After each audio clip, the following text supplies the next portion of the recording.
Alors, nous en arrivons à la 11e, un conseil salvateur. Alors, déjà, salvateur, qu'est-ce que ça veut dire, hein? Petit Larousse, allez hop, quelqu'un cherche, qu'est-ce que ça veut dire? Ensuite, il y a le verset, c'est écrit « Moi je reprends et je corrige tout ce que j'aime, aie donc du zèle et repens-toi. Voici, je me tiens à la porte et je frappe. Si quelqu'un entend ma voix et ouvre la porte, j'entrerai chez lui, je souperai avec lui et lui avec moi. » Alors déjà, Jésus, on ne le voit pas, comment je peux souper avec lui? Alors là, voilà. Hein. Il frappe à la porte de mon cœur, ça veut dire quoi?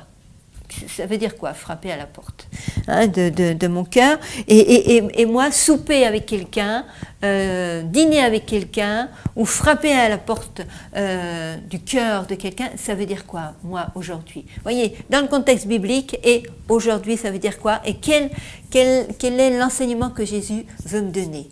Voilà. Quel avertissement également, quel encouragement. Hein, et ne pas oublier ça dans le développement de la leçon. Alors, le A et le B comme activité, moi je trouve bien, j'ai rien à dire. Introduire le récit et vivre le récit, moi je trouve que c'est très bien comment qu'ils ont fait. Alors, mais à vous aussi de ne pas oublier le verset pour le peaufiner, pour, voilà, hein, il faut que vos jeunes aient compris ce que ça veut dire. Que Jésus, voilà, il va souper avec lui. Voilà, souper avec Jésus. Hein. Ensuite, je passerai directement à l'application de la leçon parce que c'est à faire, ça. Ça, c'est à faire. Partage de la leçon, à faire avec 2 animatrices, ensuite demander qui veut le faire et féliciter leur audace de se dévoiler envers l'autre. Vous allez, voilà, il va y avoir quelque chose à faire avec un morceau de glace, que vous allez parler à l'autre. Eh bien, moi je pense que c'est déjà entre animateurs devant les jeunes que vous allez faire ça. Et ensuite, vous allez donner la possibilité à vos jeunes de faire ce que vous avez fait. Ah, qu'est-ce que vous avez fait? Ben écoutez, je vous laisse le découvrir. Et vous verrez, c'est très bien. Et je vous encourage à le faire, parce que vous, en tant qu'animateur, animatrice, il faut que vous fassiez des choses également. Et vous n'oubliez pas, vous faites les choses, vous amenez vos jeunes à trouver la solution, à réfléchir, à aller en profondeur. Alors ensuite, ils peuvent peaufiner le lundi et le vendredi. Alors, nous arrivons à l'avant-dernière, qui est la leçon 12, le trône d'émeraude. Alors, d'émeraude, ça fait penser à quoi? Je suis sûre que les filles vont trouver la pierre. Quelle est la couleur? Vous voyez, vous détaillez un petit peu, voilà, à travers le titre.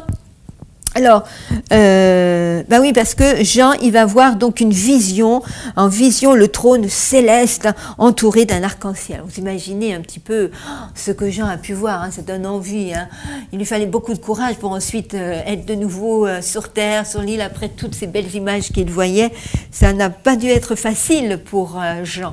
Et ça aussi, il faut l'expliquer aux jeunes. Vous voyez, les apôtres, c'était pas des surhommes, hein, non, c'était pas Goliath invincible ou autre, hein, ou des films, voilà, que parfois ils voient dans la science-fiction. C'est pas ça, n'est-ce pas? C'était des hommes comme nous, avec leur fragilité, leur force, et sûrement, comme là, vous pouvez aussi parler d'Ellen White, quand elle avait ses visions, qu'elle voyait le ciel, qu'elle voyait des tas de choses, et puis revenir sur la terre. Alors là, il devait y avoir un choc, n'est-ce pas? Et ça ne devait pas être évident pour eux. Donc, on peut parler, ben voilà, pendant 5 minutes, un petit peu, ben voilà, de ces émotions. Ensuite, non, alors, écoutez, dans les activités de préparation, la A, moi, je ne suis pas favorable à la A. Par contre, la B, pas de problème. Pourquoi pas là? Parce que vous allez voir par vous-même, ça ne correspond pas à l'âge des enfants que vous avez. Ensuite, vivre le récit. Alors moi, je trouve que ça serait bien de faire 2 groupes. Et si vous avez qu'un tout petit groupe, il faut faire venir d'autres personnes parce que c'est quand même très important.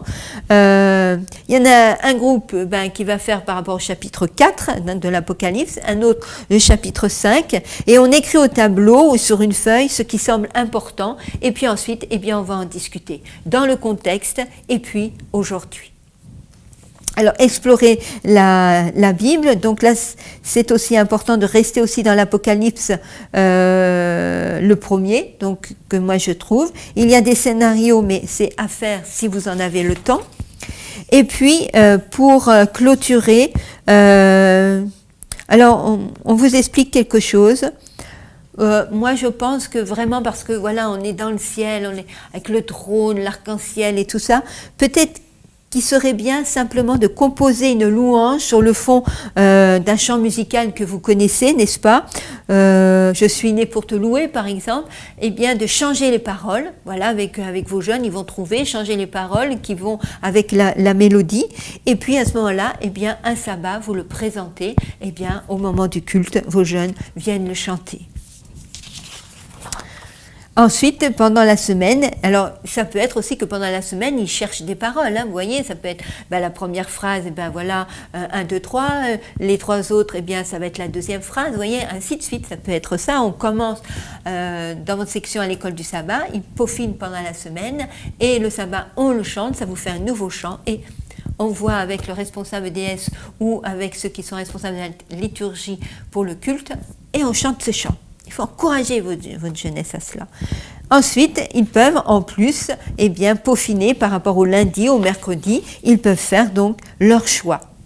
Alors maintenant, nous arrivons à la 13e. La 13e, c'est le remède de Paul contre l'angoisse de la séparation. Alors, l'angoisse de la séparation, le verset, vous savez, vous le connaissez bien, c'est Romains 8, n'est-ce pas? Car je suis persuadé que ni la mort, ni la vie, ni les anges, ni les dominations, ni le présent, ni l'avenir, ni les puissances, ni les êtres d'en haut, ni ceux d'en bas, ni aucune autre créature ne pourra nous séparer de l'amour de Dieu en Christ, notre Seigneur. Alors, il vous est dit, pour résumer la leçon, parce que, par sa grâce, Dieu nous a donné son Fils, n'est-ce pas? Nous savons que rien ne peut s'interposer entre nous et l'amour de Dieu, ni la mort, ni la vie, ni les anges, etc. C'est important que vos jeunes comprennent que la mort ne nous sépare pas de Dieu. On peut tomber en poussière, on peut être tombé dans la mer, être mangé par les poissons, le Seigneur garde notre souvenir. Et donc, il aura la puissance de nous ramener à la vie, comme il l'a fait lorsque Jésus était sur terre avec Lazare, n'est-ce pas? Avec la petite fille aussi qui a été morte. Vous voyez, la petite fille qui était morte, ça faisait quelques heures. Lazare, ça faisait déjà 3 jours. Jésus est resté 3 jours, n'est-ce pas? La mort, voilà, la vie a été plus forte. Donc, il faut vraiment montrer à nos jeunes qu'avec le Seigneur, il y a toutes les solutions, quelles que soient les difficultés qui peuvent se présenter, y compris la mort. La mort ne peut pas nous éloigner ni rompre définitivement la communication avec Dieu. J'ai dit bien, quand on meurt, on n'entend rien, on ne voit rien, on tombe en poussière, mais le Seigneur, lui, il a le souvenir de chacun d'entre nous. Ça sera important à ne pas nous séparer de cela, n'est-ce pas? Alors, c'est pareil, il y a la A, il y a la B. Moi, je préfère la B, donc à vous de voir. Vivre le récit, je trouve que c'est une histoire à narrer. C'est-à-dire vous avez une histoire à raconter autre que biblique, mais cette histoire-là, vous ne la lisez pas, vous la narrez, n'est-ce pas, avec les tons de voix et tout ça, pour que ce soit vivant, n'est-ce pas? Après, il y a explorer la Bible, donc bien pareil, ça je trouve ça bien, comment ils le font. Application de la leçon, c'est que dire. Alors, c'est à discuter, à échanger, à approfondir. Vous voyez, vous avez sûrement vos jeunes qui ont peut-être perdu un frère, une sœur, une maman par la maladie ou autre. Oui, alors attendez, il y a un verset aussi dont vous allez parler ici, comme quoi il est dit « Tout concourt au bien de ceux qui aiment Dieu ». Alors, c'est pas parce qu'un enfant a perdu sa maman que c'est pour son bien. Il faut être dans la logique des choses. Tout concourt au bien de ceux qui aiment Dieu, c'est-à-dire toute difficulté ou même la mort qui va frapper, le Seigneur va mettre en nous tous les éléments nécessaires pour qu'on puisse dépasser cette épreuve. Vous voyez, pour qu'on puisse continuer d'avancer malgré la tristesse, malgré la séparation de celle ou de celui qu'on aimait, n'est-ce pas? Ça peut être un enfant qui a disparu, un papa qui a disparu, une mamie, un ami même. Il faut montrer à l'enfant, oui, tout concourt au bien de ceux qui aiment Dieu. Non pas parce que, la mort, ça va nous aider, voilà. Non, mais le Seigneur va mettre en nous le potentiel. Alors oui, il m'arrive des malheurs, mais le Seigneur va mettre en moi tous les éléments pour aller de l'avant. Et on n'a pas des réponses à tout. Ça, il faut bien qu'en tant qu'animateur, vous le dites à vos jeunes, il y a des choses qu'on ne comprend pas. Et nous saurons tout ça quand Jésus reviendra, n'est-ce pas? Mais en attendant, il y a des souffrances, des difficultés, mais il faut rester fidèle à Dieu, il faut avoir confiance en lui. Il ne va pas nous abandonner, au contraire, il est là.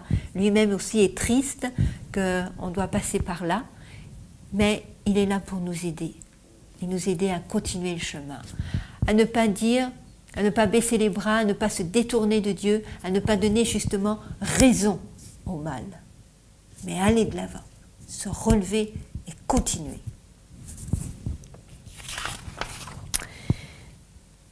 Ensuite, vous avez partage de la leçon. Moi, je trouve que la 3, c'est à faire. Je trouve que c'est important. Alors, à vous de voir.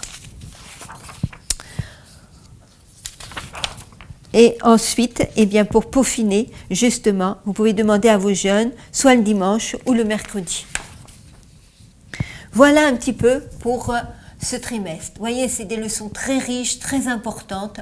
Si vous voyez que vos jeunes, à un moment donné, ne comprennent pas ou que vous avez besoin de discuter, d'aller plus en profondeur, eh bien, restez à ce passage, même si ça prend toute l'heure de la catéchèse, mais il est important que vos jeunes ressortent avec des éléments concrets, avec des éléments nécessaires pour continuer le chemin et avec aussi une compréhension de la parole de Dieu sur ce que vous devez enseigner donc chaque sabbat. Que l'Esprit de Dieu soit sur vous, qu'à travers les prières, il vous soutienne, il vous dirige, il vous montre là où vous devez approfondir, qu'il vous aide aussi à mieux comprendre vos jeunes et leurs besoins. Et que vraiment je vous souhaite beaucoup de joie, de partage avec vos jeunes, parce que c'est un enrichissement pour nous, ça nous force à aller plus loin dans l'étude, parce qu'il faut pouvoir répondre à leurs questions. Et vous savez que même si parfois vous rentrez chez vous et que vous dites « Oh là là, ça n'a pas marché, oh là là, ça n'a pas été, ceci, cela », sachez que toutes ces perles que vous donnez ne reviendront pas sans porter du fruit. Au contraire. Allez. Je pense bien à vous, moi-même, dans mes prières pour chacun d'entre vous. Que le Seigneur vous bénisse.